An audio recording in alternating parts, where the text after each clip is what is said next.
Hey everyone, my name's Ashlyn, and today we will be reading one of my personal favorites, The Lion and the Little Red Bird. The Lion and the Little Red Bird by Elisa Clevin. One afternoon, a little red bird saw a lion with a bushy green tail.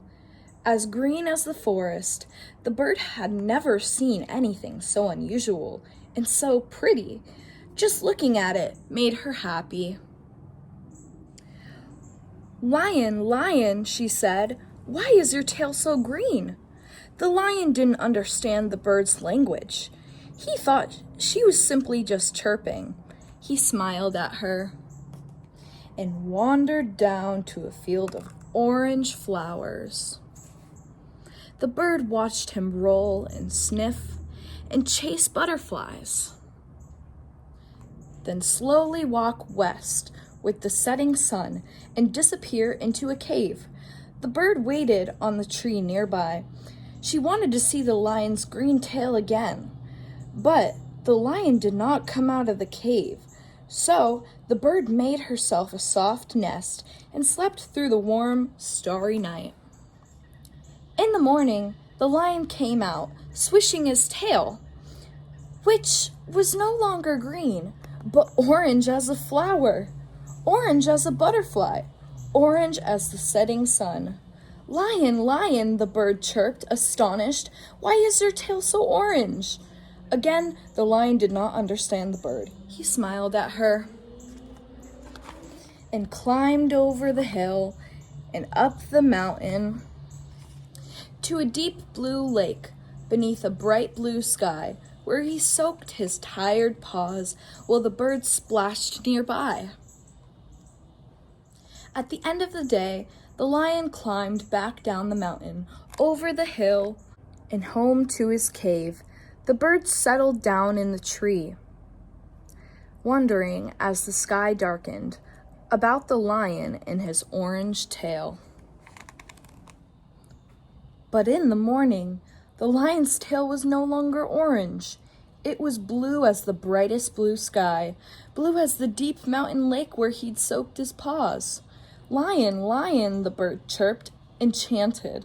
"How did your tail change from orange to blue? Are you a magician?" The lion just smiled and ambled over to a bush full of shiny red berries. They were beautiful berries, but very sour. "Lion," the bird chirped, making a face, "these berries are still too sour to eat.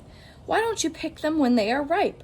The lion just smiled, thinking how much he liked the bird's chirping company.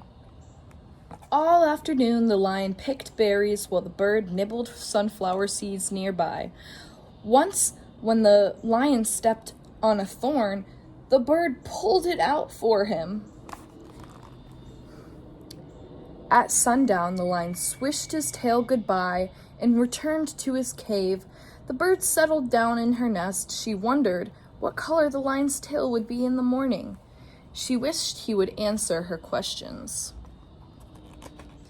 During the night, a storm came. Thunder crashed and lightning flashed. The rain swept away the bird's nest. Hearing the noise, the lion rushed out and reached up into the tree where the bird crouched, shivering and scared. He lifted her down and carried her into his cave. The cave was warm and colorful. The walls were filled with pictures of green forest, orange flowers, butterflies, sunsets, a bright blue sky, and a deep blue lake. "Lion, lion," the bird chirped, delighted. "How did these pictures get here?"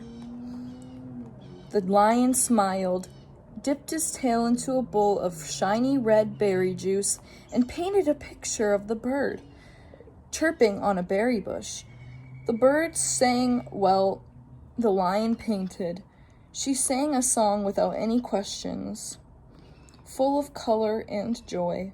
The lion had never heard anything so unusual and so pretty. Just listening made him happy. In the morning, the storm was past. The world shone fresh and bright. The lion's tail was very red, and the little bird knew why.